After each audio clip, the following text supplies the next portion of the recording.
তোমাকে তো ঠিক চিনতে পারলাম না। আমি বৃষ্টি, আপনার বড় খালার সাথে এসেছি। আমাকে আপনার না চেনারই কথা। বয়সে ছোট হতে পারো, তাই তুমি করে বলে ফেললাম, কিছু মনে করো না। না, ঠিক আছে। তুমি এখানে একা কেন দাঁড়িয়ে আছো? আপনার অসুবিধা হলে আমি চলে যাব। আরে না, অসুবিধা হবে কেন? আমি শুধু জানতে চেয়েছিলাম। আসলে আমি এখানে আসতে চাইনি।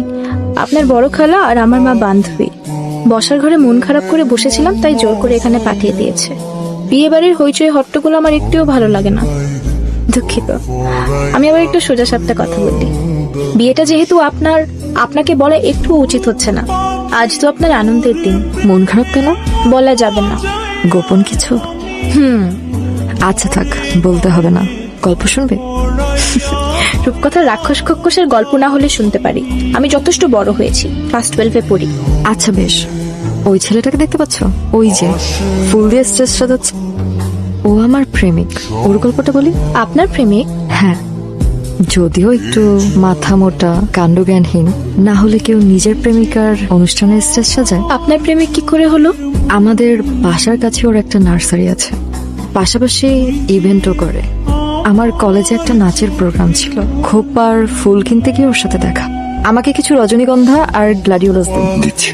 আমার নেয়ার কথা ছিল রজনীগন্ধা আর গ্ল্যাডিওলাস, কিন্তু ও হয়তো জেনে বুঝেই আমার কেনা ফুলগুলোর সাথে কয়েকটা কাঠগোলাপ প্যাক করে দেয়। ও, কাঠগোলাপ? হ্যাঁ, সুন্দর কিছু কাঠগোলাপ। কেন দিল সে বিষয়ে ঝগড়া করার জন্য পরের দিন আবার ওর দোকানে যাই। এই যে তুই এখন এখানে দাঁড়িয়ে আছিস, রেডি হসনি? ওরা তো চলে আসছে বলে। ভালো লাগছে না মা। কেন তোমরা শুধু শুধু এত আয়োজন করতে গেলে? বলেছিলাম তো খুব সাদাসিধে ভাবে সব সারতে, কিন্তু না, তোমরা শুনলে না।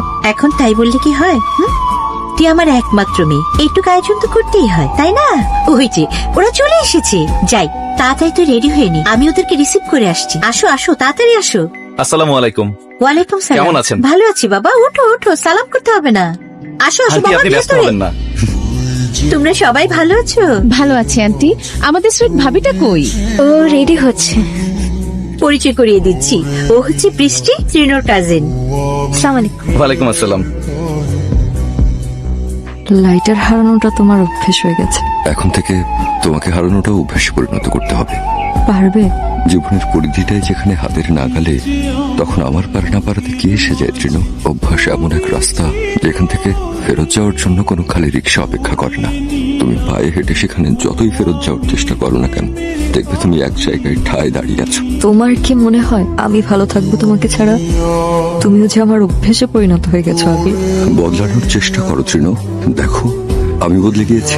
সব কেবলই তোমার খামখেয়ালিপনা। আমি না হয় চলেই যাবো তোমায় ছেড়ে দূরে, কবিতারা বদলে যাবে না হয় গানের সুরে। এসো তুমি একলা হেঁটে আমার হৃদয় পুরে, দেখবে শুধু তুমিই আছো এই পৃথিবী জুড়ে। তুমি সত্যিই ভীষণ স্বার্থপর। আমাকে বউ সাজতে দেখবে বলে অন্যের ঘরে ঠেলে দিচ্ছ, লজ্জা হয় না? তৃণ, জীবন যখন আমাদের সাথে এত বড় প্রতারণা করে, তখন আমার এই ক্ষুদ্র স্বার্থপরতায় কিছু আসে যায় না।